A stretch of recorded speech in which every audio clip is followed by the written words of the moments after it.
Hello everyone, I hope everyone can hear me. And of course I had to bring my own brand and my own product to the stage just to represent a little bit about what I do. I'll start with why I'm here. I actually attended the event last year. And like many of you that attended this event, you didn't know exactly what to expect. And I gotta be honest, I was wowed. I walked into that event and I realized there are people like me.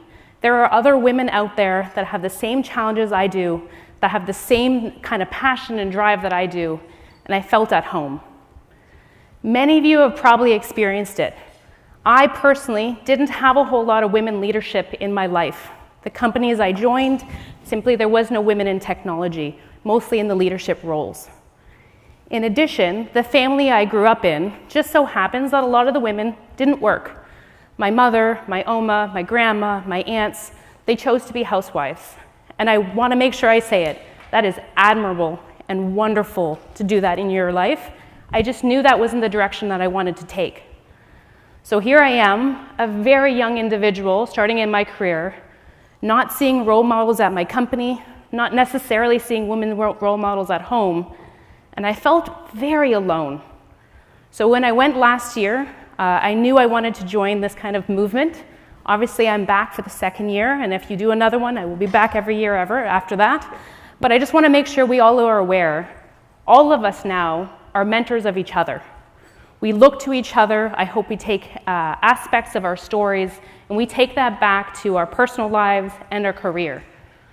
And for people who aren't here today, I also just want to make sure we all understand this sisterhood is the women in leadership, is women in technology. So if people are looking out there for a mentor, we in totality can be a mentor for young individuals coming into this marketplace. So like I said, who am I? I'm a VP of technology at Coca-Cola Canada. A small joke, we talk about AI quite a lot here. Coca-Cola Canada is also known as T-Quad-C, so the Coca-Cola Company Canada. And one of my last events I presented at, I wrote my title as Sarah Willock, T-C-C-C-C. And then when the AI announcer announced me on stage, they said, please welcome Sarah Willock from T-K-K-K-K. And instantly, I realized technology and AI is not going to take our jobs anytime soon. We are protected for a while. So really just excited to understand how AI can infuse our world, but it's not going to take over anytime soon. On the screen, I wanted just to explain a little bit who I am. I am a technology leader, absolutely. But on the right, you see pictures of me with my teams, or subsections of my teams. On the left, you will see pictures of me in my personal life. I am a mother of 2 beautiful children, a partner to a wonderful boyfriend. I am a sister. I am a daughter. I also am a whole lot of things, just a very independent woman. I love reading. I love hiking. I love cooking and gardening. I'm going to say I'm a tequila connoisseur. It's a better way of saying other words, but I've got to love myself some tequila. All of these things are important. When you come into work, you don't want to be just Sarah the executive. You want to make sure you bring your personality into work. It's going to be what makes you relatable, what makes people trust you, and really kind of breaks down the barriers between you as a leader and your team that's working with you. So today I'm going to be talking about my journey. My journey, and my personal humble opinion, I never thought was super special until I started preparing these slides and I realized there's so much learning. For anyone that's a little bit more junior in your career, I will talk about my challenges I struggled with, mostly work-life balance, and hope that maybe I can help you understand that there are better ways to do it. For leaders in the room, I want you to realize some of the struggles I had. Maybe someone on your team is doing the same horrible traits that I was doing in my younger career. Maybe we can correct them.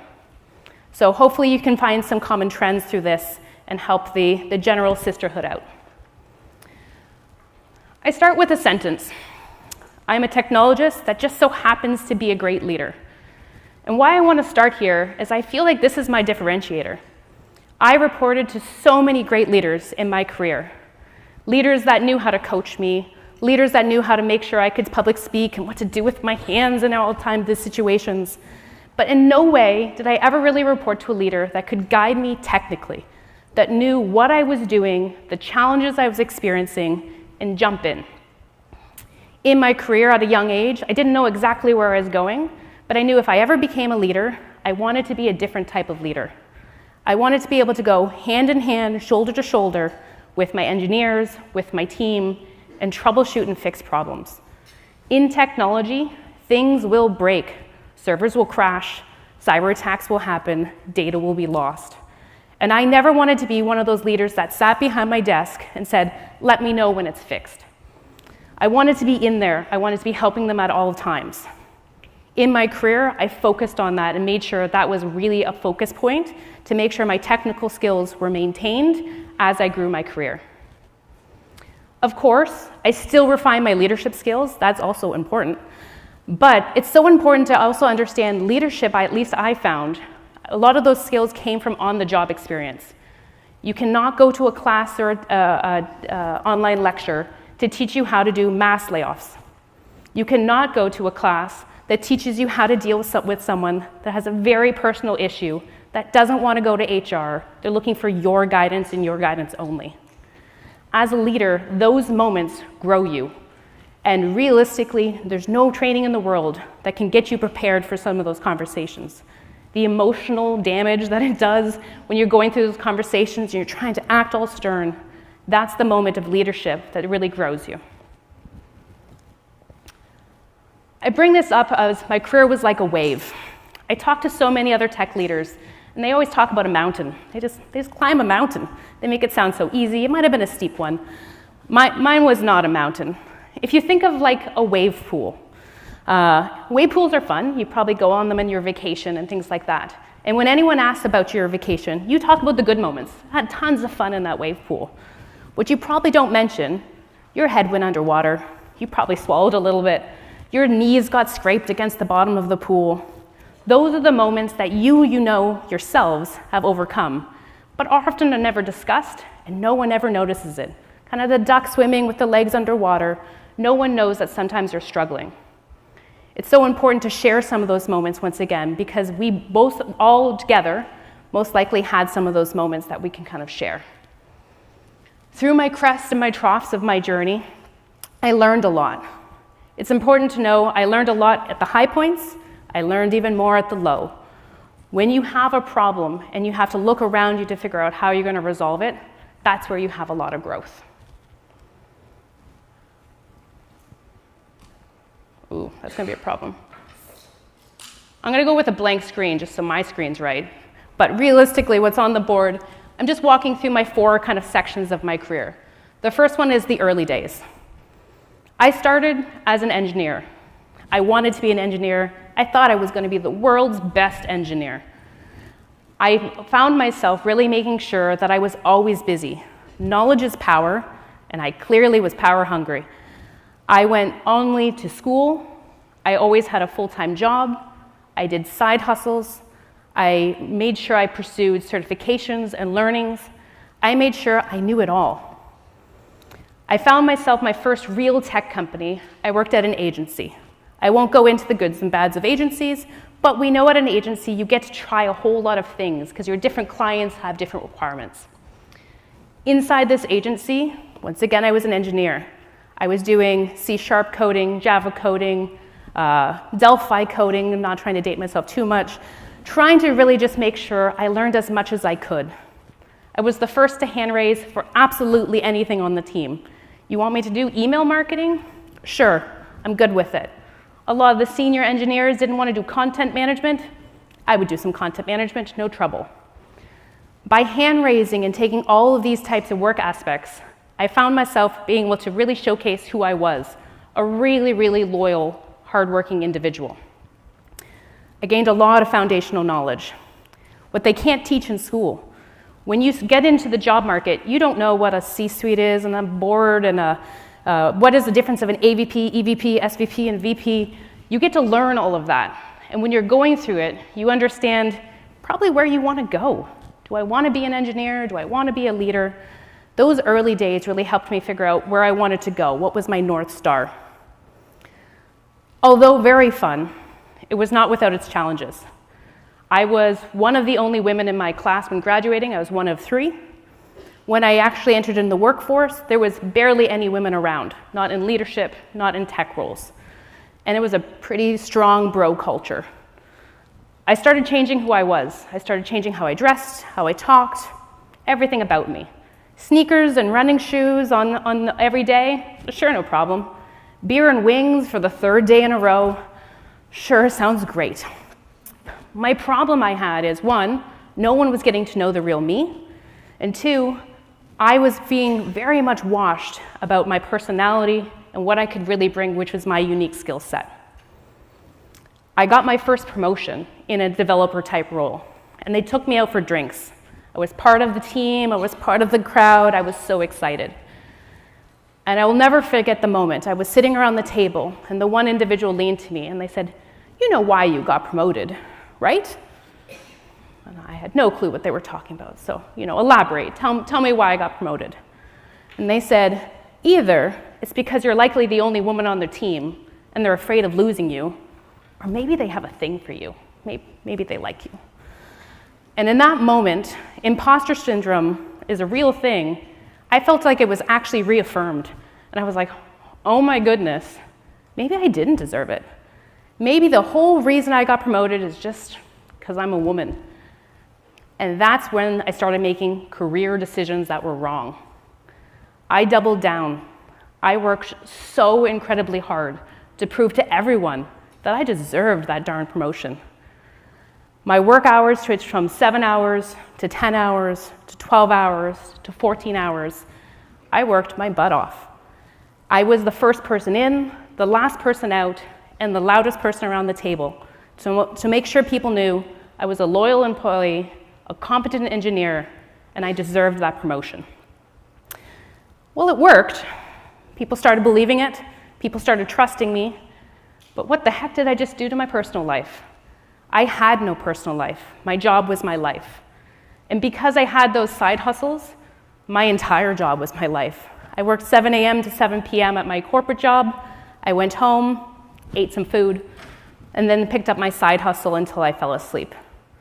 I did this for years. I did this for years because I felt like I needed to prove something to someone. And I self-doubted myself. Did I really deserve it? I was a young person, and I'm going to go a little bit into that kind of journey throughout my whole presentation, but I questioned, was I too young for where I was at in my career at that point?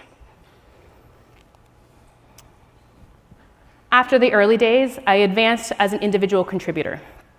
I realized by working that hard, I actually didn't like being an engineer. I found it very non-fulfilling. I was just doing work that people assigned to me, but I wasn't in the driver's seat. I wanted to design the solutions. I wanted to be part of the solution. So I once again, hand raised, worked extra hours, and while holding down my role, I had to prove to my management team I could be more. I write tech lead, it's not on the slide. I write tech lead or analyst, but realistically, there's so many titles that go around, but it's an evolution of an engineer before you have people management responsibilities. In this role, obviously it was fun. I could design solutions, I could find new passions. I actually found I really liked documenting technical specifications and diagrams. That was my jam. I was finding my groove. And because I was an engineer in my past, engineers trusted the solutions I handed to them, and they worked extra hard to make sure they were successful because they felt like I was one of them. It was beautiful. I was a fellow engineer, but now in a different position that allowed me to really grow who I was. And at an agency, a lot of the times if you design a solution, you sell a solution. I was in pre-sales. I was going to make client relationships, helping them understand the value of the solutions I was putting forward. And even better, I found a new skill set. We had to sell really technical solutions to very untechnical people. And that's where I found a really undervalued skill, which is taking very complex issues and trying to get millions of dollars from funding for something they would never understand. And I did it. I did it a lot. And I enjoyed every single moment. But once again, what did I struggle with? Work-life balance. I was still working too many hours, and I couldn't figure out how to balance everything. Even worse, this part of my career, that's when I had my 2 children. I regret nothing. They are beautiful, and I love them. But it was just extra burden, extra responsibility.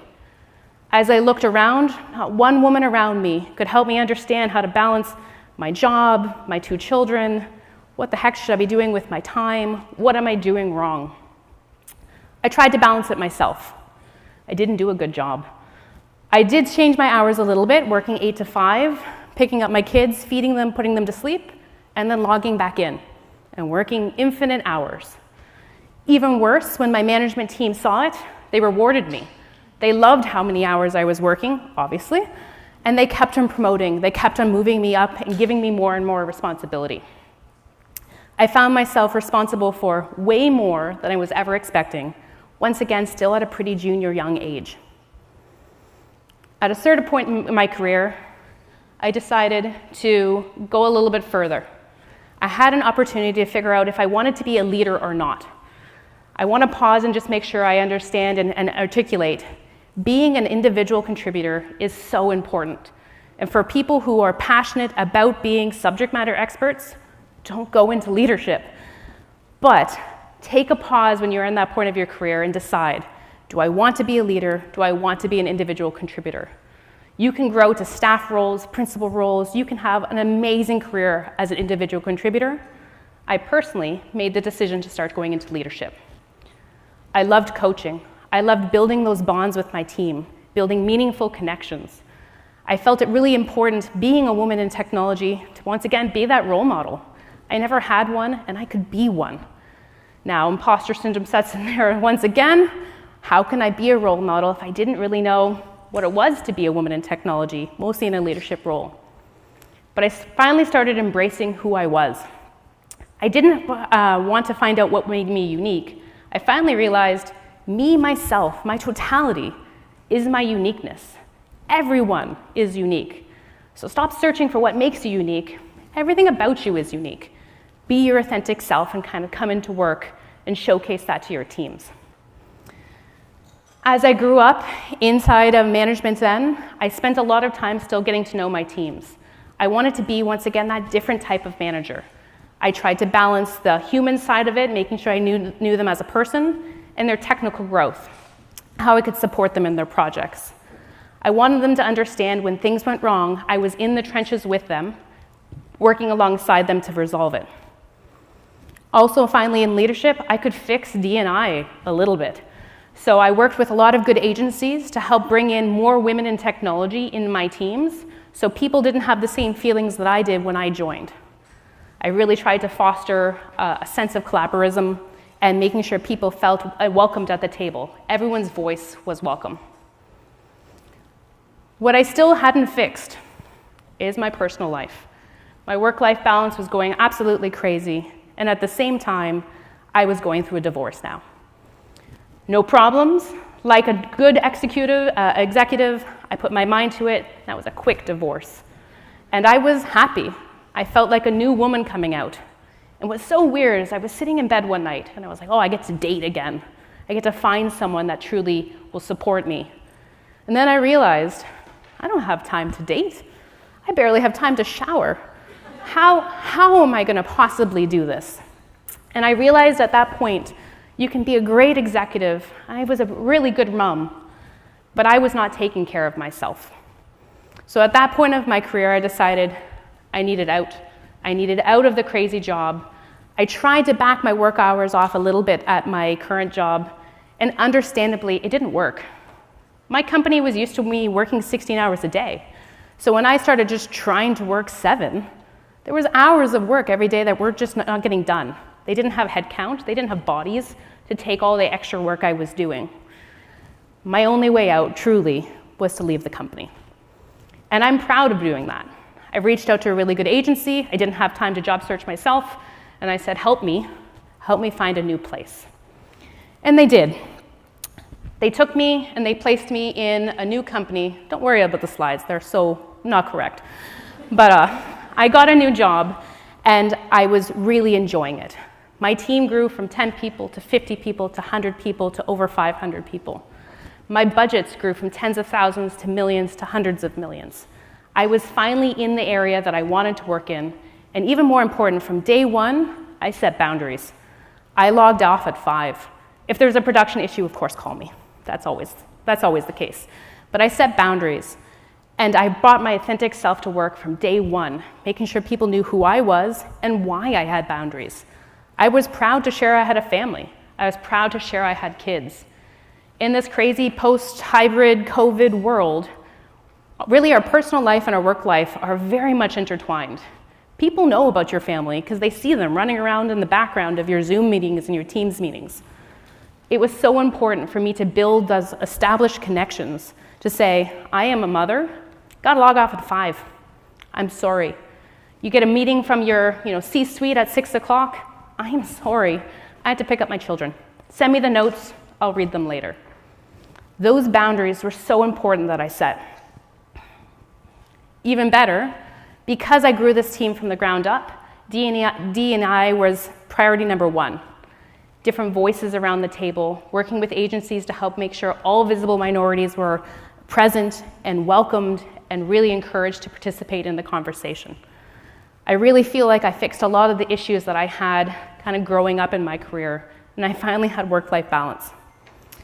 I worked so diligently, every hour I freed up, I made sure I could regain a little bit back of my life. Started going on hikes, started going to concerts, started to date, started to find the people that made me happy in life, started reconnecting with friendships that I lost. I completely destroyed earlier in my career. I had to pick that back up. Also, really making sure I appreciated the people that helped me through that challenging time.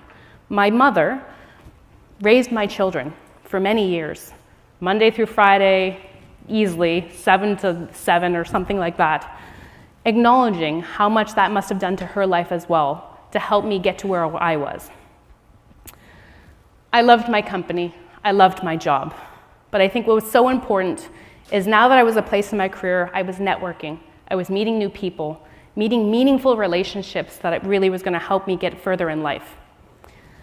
The job of Co-Canada came across my desk, wasn't necessarily looking, but everything seemed to match. It was a company that I loved the brand. It was a company that I know could support me in my goals. And I know the word is often overused in the industry, but it truly did feel like family. They really welcomed me in. The first interview, they didn't even ask me a technical question. It was so bizarre. I was ready to talk about cloud migrations and SD-WAN, and they didn't ask any of it. They just asked me how I managed conflict, my personal life, how I really would support the team that I was going to be managing. I knew it was a fit. So I stand here today. I've been at Copeland less than a year, but I manage all of technology. That would be, let's see if I can get the departments right. Infrastructure, network, analytics, BI, data, projects, business solutions, applications, cybersecurity. I think that's all of them. But realistically, I am so proud of the journey that I've been on and the challenges that I've been able to overcome to get to this point in my career. Everything's funny. So, like I said, really my career was a wave. There were some good moments earlier in my career, promotions. Obviously, I stood up and we did really good projects. But those waves kept on dragging me back with work-life balance, finding my uniqueness, and trying to figure out really what a woman in technology looks like. I encourage everyone to follow your passion and use this group as something that you can really aspire to be. Everyone around these tables has something to be shared. If you don't have enough women in your current organization, there is enough women in this room. I got the number 450. I'm not sure if 450 are here today, but this is a tremendous amount of people that can be in your network. I really wish the slides matched. So I do want to end a little bit on a quote that I love to talk about, and it's move mountains and make it look magical. Realistically, my career was not about achieving a goal or making a mark. It's about consistently loving what I was doing, working along some awesome people, and sharing enthusiasm and passion for technology. I love technology, and the only way people are going to grow up loving technology is if we all talk about it and we all preach it and share that enthusiasm. I tackled challenges, rose above it, and made it look effortless. No one knew I was scraping my knees against the bottom of the wave pool so many times. I've had a thought process for many years now. Working hard, but not making it look too evident. Think of a thought process here. If I had to move a mountain, and I forced my feet into the ground and I pushed that mountain, everyone would know that I really put a lot of effort in. They'd see all the marks on the floor, they'd probably see some sweat drops on the floor, they would know. What I really try to do with my teams is we're gonna move that same mountain, and we're gonna do it together, sisterhood and in teams, to make sure that we can move that mountain and make it look damn magical. That's what we should be doing every day, trying to move mountains and make it look magical. Realistically, everyone sees the goodness in people. When you go to work, you usually likely don't talk about too much of your challenges, but it's important to acknowledge them because most likely a lot of people have faced the same challenge. So help everyone push those mountains, help everyone make it look magical, and really that's a lot of the journey. One other thing I just wanted, these slides are way off. Where am I? Magical. That's the slide. One thing to kind of take away when you're talking about your journey, and I talked about it at the very beginning, is age. And I heard Carrie talk about it a little bit, maybe in the opposite direction I am. I was struggling throughout my whole career, thinking, am I too young? Am I too young for the position I have? Are people going to respect me? Are people going to value my content and my contributions? I hid my age. I lied for so long when people said, you look young, and you're like, oh, I'm close to 40. And I just masked it under this weird cloak of an age. And I questioned every step of my career, am I too young? Should I have spent more time? And then I realized I worked double jobs for like 20 years.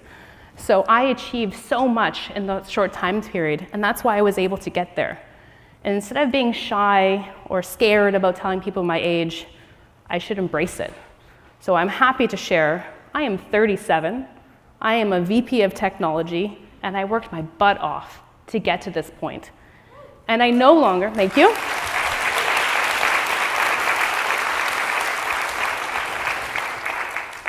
And I'm no longer afraid to share that. I am proud of what I've been able to accomplish. And when you look at the younger people in their team, just realize if they are hungry, if they are passionate, they can grow and they can go fast. It doesn't necessarily matter their age.